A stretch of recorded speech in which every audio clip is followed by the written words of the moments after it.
Praise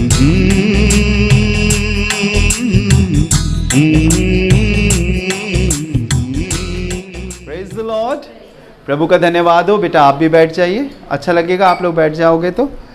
और थोड़ी देर हम लोग परमेश्वर के वचन को मैं आपके बीच में बांटूंगा ताकि हम लोग और विश्वास में आगे बढ़ें और प्रभु यीशु मसीह की सामर्थ को जानने पाएँ। कई बार क्या होता है कि जो हमारे गुरु हमारे पुरोहित होते हैं कथा के समान बाँट के चले जाते हैं और घर के लोग इंतज़ाम करने में ही लगे होते हैं, लेकिन हम लोग वैसे नहीं। हम लोग चाहते हैं कि जब हमारे इस परिवार ने अपने घर को आराधना के लिए खोला है तो हम चाहते हैं घर के लोग भी उस बात को सुने और जाने कि परमेश्वर के वचन में क्या लिखा है। बहुत कुछ ऐसी बातें हैं जब तक हम उन्हें सुनेंगे नहीं तो हमें विश्वास नहीं होगा। बाइबल में लिखा है विश्वास सुनने से और सुनना मसीह के वचन से होता है। जब हम परमेश्वर के वचन को सुनेंगे तब हम परमेश्वर पर और अधिक विश्वास करने पाएंगे। Praise the Lord. जब हम गवाहियों को सुनेंगे, आम लोगों के जीवन में उन आश्चर्य कर्मों को होते हुआ देखेंगे तो हम और विश्वास करने पाएंगे। अगर आपके पास परमेश्वर का वचन बाइबल है तो आप मेरे संग एक इबारत निकालें, एक अध्याय निकालें जो आपको मिलेगी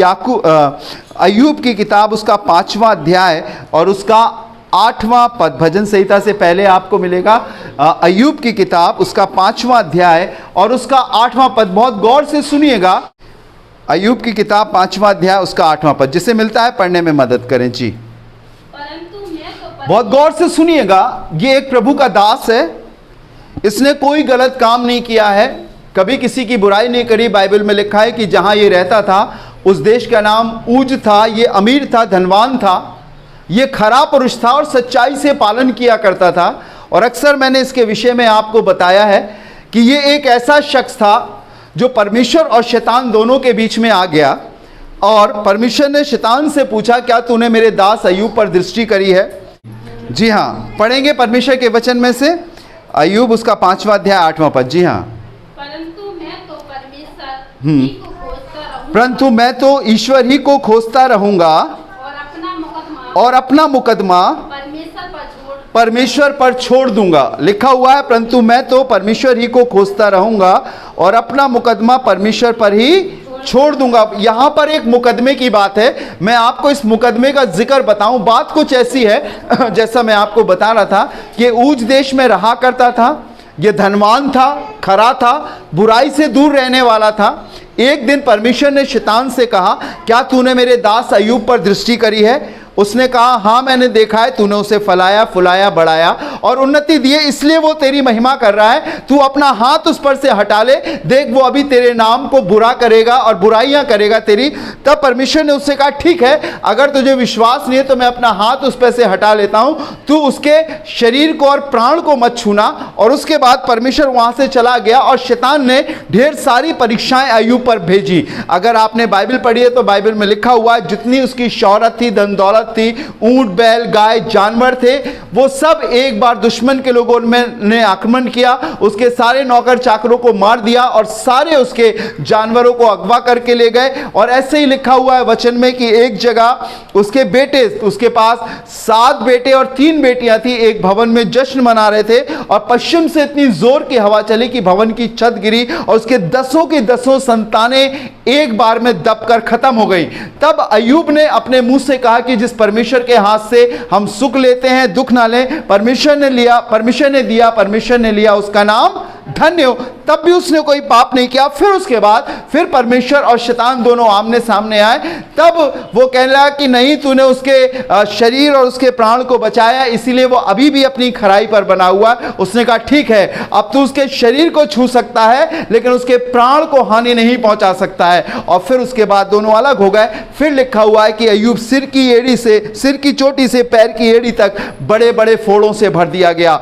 इतना ज्यादा उसके फोड़े हो गए कि वो ठीकरा लेकर खुजाने लगा, उसकी खाल हड्डियों से चिपक गई, वो राख पर बैठ गया। उसकी पत्नी आकर उससे कहती है क्या तू अब भी अपनी सच्चाई पर, अपनी खराई पर बना रहेगा? परमेश्वर की निंदा कर, मर जाए तो मर जा। और वो भी छोड़कर चली गई। तब उसने अपनी पत्नी से जाते हुए ये बात कही, तू एक मूढ़ औरत सी बातें करती है। जिस परमेश्वर के हाथ से हम सुख लेते हैं दुख ना ले, परमेश्वर ने दिया, परमेश्वर ने लिया, उसका नाम धन्य हो। तब भी उसने अपने मुंह से कोई पाप नहीं किया। यही परमेश्वर का दास एक बात कह रहा है। लिखा है, पढ़िएगा सुमन, अब आपको समझ में आएगी। परंतु मैं तो परमेश्वर ही को खोजता रहूंगा और अपना मुकदमा परमेश्वर पर छोड़ और अपना मुकदमा किस पर छोड़ दूंगा? परमेश्वर पर छोड़ दूंगा। इसके ऊपर आने वाली विपत्ति का कारण यही था कि परमेश्वर ने शैतान को अलाउ किया था या बोला था कि तू इसकी परीक्षा ले सकता। किसी भी शख्स को बिना परमेश्वर की परमिशन के शैतान छू नहीं सकता। और अय्यूब के ऊपर जो परेशानी आई थी, इसका निवारण भी परमेश्वर ही करता। शैतान ने बहुत कोशिश करी कि अपने मुंह से बुरी बातें बोले या परमेश्वर के नाम को दोष दे, परमेश्वर को कुफर बख्शे कि परमेश्वर है नहीं, मेरे ऊपर इतनी विपत्ति आ रही है, मैंने कोई पाप नहीं किया। लेकिन अय्यूब ने अपने मुंह से कुछ भी गलत नहीं बोला और उसने कहा मैं अपना मुकदमा किस पे छोड़ दूंगा? परमेश्वर पे छोड़ दूंगा। जब हम लोगों से बात करते हैं, लोगों से मिलते हैं, तो जिस किसी का भी मुकदमा होता है सब अपने फेवर की बात करते हैं और दूसरे की जब बात होती तो दूसरे की कमी बताते हैं। बहुत ही कम ऐसे लोग हुए हैं, बहुत सारे मुकदमों को जिनको हल किया है, बहुत सारे ऐसे कम लोग हैं जो अपनी गलती बताते हैं। ज्यादातर यही बताते उन्होंने ऐसा किया, उन्होंने ऐसा किया, उन्होंने ऐसा किया। लेकिन मैं आपको बताऊं, अय्यूब भी अपनी बहुत सारी बातें अपनी सफाई में कह सकता था कि मैंने गुनाह नहीं किया, मैंने कुछ नहीं किया, लेकिन उसने एक बात कही कि मैं अपना मुकदमा, मैं अपनी प्रॉब्लम अपने परमेश्वर के हाथों में सौंपता हूं। हालेलुया। और यही सबसे बड़ी बात है, क्योंकि मैं आपको बताऊं, दुनिया में, जमाने में, अदालत में और लोगों के सामने सबूत पेश करने की जरूरत होती है, पर परमेश्वर के आगे सबूत नहीं चलता। वो सब कुछ जानता है, वो सब कुछ भली भांति जानता है। वो आपके दिल को पढ़ सकता है, आपकी मानसिकता को जान सकता है, उसको आपकी उम्र मालूम है, कब आप इस मसले से निकलोगे, वो सब जानता है। लेकिन वो इतना चाहता कि अब मेरे लोग अपना मुकदमा मेरे हाथों में सौंप दें। और जिस दिन हम अपना मुकदमा, अपने जीवन की इन परेशानियों को, जीवन की इन परीक्षाओं को, जीवन के नासुओं को, जीवन की हर हालात को परमेश्वर के हाथों में सौंप देंगे तो परमेश्वर हमें चलाएगा। जब तक बेटा या बेटी अपनी मर्जी के अनुसार चलती है, माँ बाप उनकी मदद नहीं करते। लेकिन जिस समय बेटे और बेटी अपने माँ बाप के पास आते हैं और कहते हैं पापा मम्मी जो कुछ आप कहोगे हम वो ही करेंगे, तो माँ बाप उन्हें सीने से लगाते हैं और कहते हैं बेटा चिंता मत कर, मैं सब कुछ पूरा करूंगा। हालेलुया। जब हमारे संसारिक माँ बाप हमारी इतनी फिक्र करते हैं, तो वो हमारा आसमानी पिता हमारी कितनी फिक्र करता होगा, हमसे ज्यादा। और सिर्फ हमें एक काम करना है कि अपनी बातों को, अपने मुकदमे को, अपनी चीजों को परमेश्वर के हाथों में सौंपना है। उसने सबसे पहली लाइन सुनिएगा क्या लिखा हुआ है, परंतु मैं तो परमेश्वर ही को क्या करता रहूंगा? खोजता रहूंगा। हमारी सिर्फ एक जिम्मेदारी है कि हम उसे खोजें, वो हमें मिलेगा। लिखा हुआ है कि वो तुमसे दूर नहीं कि वो तुम्हें ना मिल पाए, वो तुम्हारे नजदीक है, वो तुम्हें मिलेगा। हमें उसे खोजना है, हमें उसे तलाशना है, हमें उसके पास जाना है। और जिस दिन वो आपको नजर आने लगे, जिस दिन वो आपको महसूस होने लगे, जैसे हमारी दीदी गवाही देती है कि प्रभु यीशु मसीह ने अच्छा किया, तो इसका मतलब कि अब एहसास हो रहा है। जब प्रार्थना करते उसका उत्तर मिल रहा है, तो इसका मतलब कि हां अब परमेश्वर आ रहा है। हालेलुया। और जब वो आ रहा है तो अब हमें क्या करना है? जब कोई शख्स आता है तो हम उसका स्वागत करते हैं। आप सोचिए, आसमान का परमेश्वर आपके घर में आ रहा है तो हमें क्या करना चाहिए? अपने दिलों को, अपने मनों को खोलकर उसका स्वागत करना चाहिए।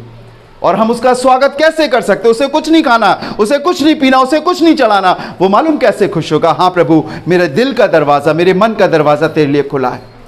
आ मुझे शुद्ध कर, मुझे पवित्र कर, संसारिक बातों को मेरे जीवन से दूर कर, अपने लहू से धोकर मुझे साफ कर, और तू मेरे घर में, मेरे दिल में रहे। यह है उसका स्वागत। Praise the Lord. जब हम किसी को अपने घर में बुलाते हैं और अपने घर का दरवाज़ा बंद रखें, तो क्या बुलाने वाले को अच्छा लगेगा? कभी नहीं। जब हम परमेश्वर से प्रार्थना करते हैं, जब हम उसे अपने कामों में, अपनी प्रॉब्लम्स में बुलाते हैं, तो वो चाहता है कि वो सिर्फ आपकी प्रॉब्लम हल ना करे, लेकिन वो आपके संग रहे, आपके जीवन में रहे, आपसे बातें करे। जैसे एक पिता अपने बेटे से, एक माँ अपनी बेटी से बातें करती है, वैसे वो आपसे बातें करना चाहता है। रात को जब आप सो तो वो आप में स्वप्न में आपसे बातें करना चाहता है। जब आप अकेले बैठे और जब आपको ऐसा लगने लगे कि ये प्रॉब्लम कैसे सॉल्व होगी, तब वो आपको मन में होकर वो आपसे बात करना चाहता है। जब कभी आप बहुत निराश हो, बहुत हताश हो, तब वो किसी एक ऐसे शख्स को आपके पास भेज देगा जो आपके दुख को दूर करेगा और आपसे प्यार की बातें करेगा, और आपको एहसास होगा कि ये परमेश्वर की ओर से आया है। हालेलुया। खोजते रहिए, ढूंढते रहिए, प्रार्थना करिए। और इसने कहा मैं तो ईश्वर ही को खोजता रहूंगा और अपना मुकदमा अपने परमेश्वर के हाथ में छोड़ दूंगा। एक औरत थी, अक्सर मैं उसका जिक्र बताता हूं। 12 साल से उसे लहू बहने की बीमारी थी। वो बहुत धनवान और पैसे वाली थी। लिखा हुआ है जब इस डॉक्टर से उसको इलाज नहीं हो पाता था, ठीक नहीं हो पाती थी, तो दूसरे डॉक्टर के पास चली जाया करती थी। लिखा है कि उसने बहुत सारे वैद्यों से बड़ा दुख उठाया था। वो बहुत परेशान हो गई थी। 12 साल गुजर गए थे। अगर हमारी शरीर का एक हिस्सा कट जाए और थोड़ा सा खून निकल जाए तो हम तिलमिला जाते हैं। 12 साल से इसकी ऐसी स्थिति थी। अब सोचिए क्या हालत होगी उसकी। हार चुकी थी, निराश हो चुकी थी। शायद इसके जीवन में ये 13वां साल मौत का साल होता, लेकिन किसी ने ऐसे ही भीड़ में उसे बोल दिया कि एक है यीशु नासरी जो चंगा करता है, शिफा देता है, तू जा उसके पास, हो सकता तेरा लहू बहना बंद हो जाए, तेरी बीमारी ये ठीक हो जाए। वो दुर्बल और कमजोर हो गई थी, निराश हो गई थी। जब यीशु मसीह जाया करते थे तो उसके संग बहुत भीड़ जाया करती थी। लोग उस पर गिरे पड़ते थे। बाइबल में लिखा हुआ है मरकुस रचित सुसमाचार 5वें अध्याय उसके 25वें पद में कि भीड़ में यीशु की चर्चा सुनकर वो पीछे से आई, भीड़ में चीरती हुई उसके पास पहुंची, और लिखा हुआ है यीशु जा रहे थे और उसने उसके दामन को छू लिया, उसके वस्त्र के निचले हिस्से को छू लिया। और लिखा हुआ है मरकुस 5वां अध्याय उसके 28वें पद में कि जिस घड़ी उसने यीशु के वस्त्र को छुआ उसी घड़ी उसका खून बहना बंद हो गया। और प्रभु यीशु मसीह ने अपने में जान लिया कि मुझ में से सामर्थ्य निकली है, तब वो रुक गया और पलट के पूछता है कि मुझे किसने छुआ। तब जो उसके चेले उसके साथ जा रहे थे वो कहने लगे कि प्रभु तुझ पर तो भीड़ की भीड़ गिरी जाती है। उसने कहा नहीं, मुझे किसी ने छुआ है। तब लिखा है वो स्त्री अपने आप को छुपा ना सकी और सामने आकर कहने लगी हाँ प्रभु मैंने तुझे छुआ है। तो उसने कहा जा, तेरे विश्वास ने तुझे चंगा किया है।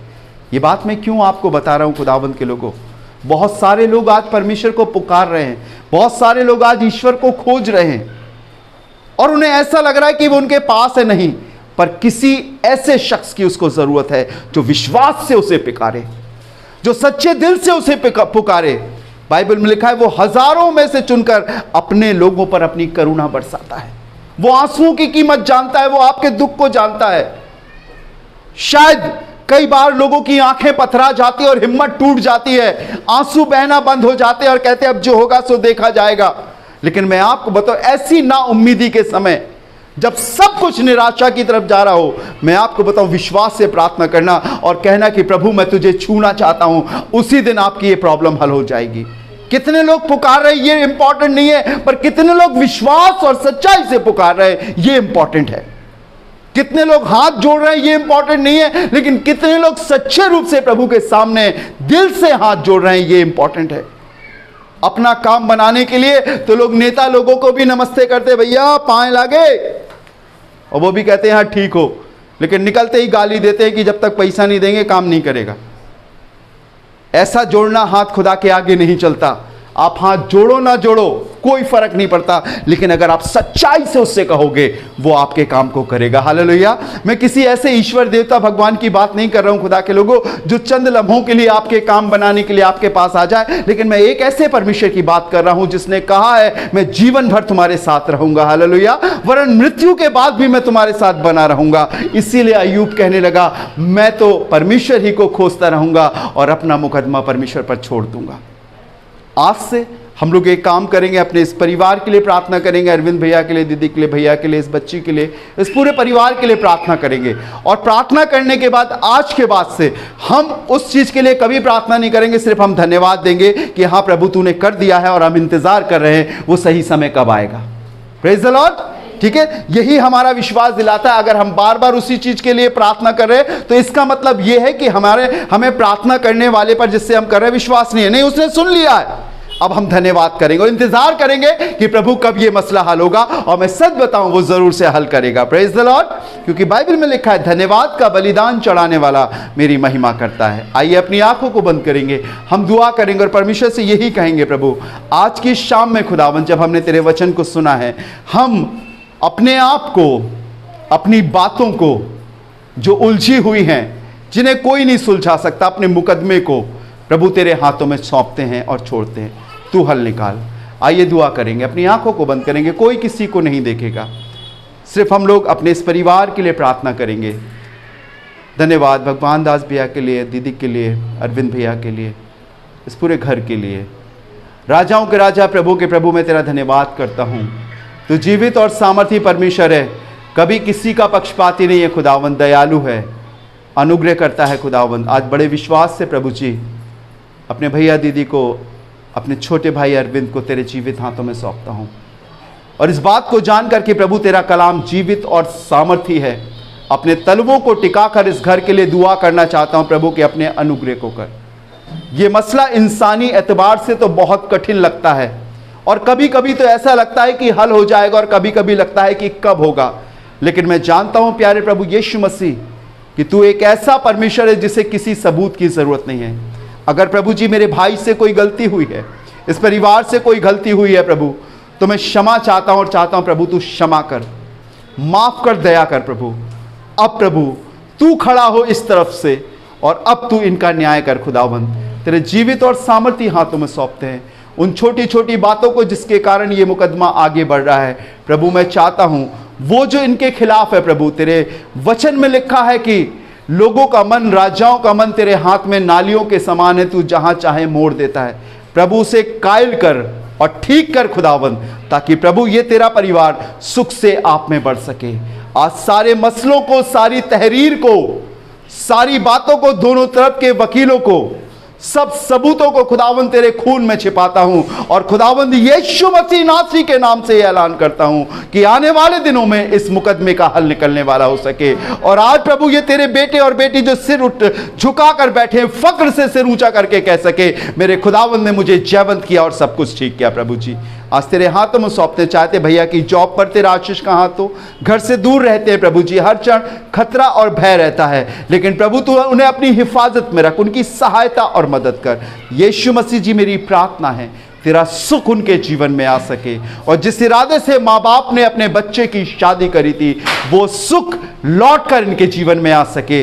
तू सब कुछ कर सकता है, इसलिए मैं तेरे हाथों में सौंपता हूँ। अच्छा कर ताकि प्रभु ये घर तेरी और महिमा कर सके। प्यारे प्रभु जी यहाँ बैठे हर एक अपने छोटे बड़े भाई बहनों को तेरे हाथों में सौंपता हूँ। दया करना, अपने में आगे बढ़ाना, ताकि ये तेरी महिमा करते जाए। सभी बातों में सारा आदर महिमा आपको देते प्रभु जी, और इस दुआ को धन्यवाद के साथ अपने जीवित उद्धार करता खुदावंद यीशु मसीह के नाम से मांगते हैं, आमीन।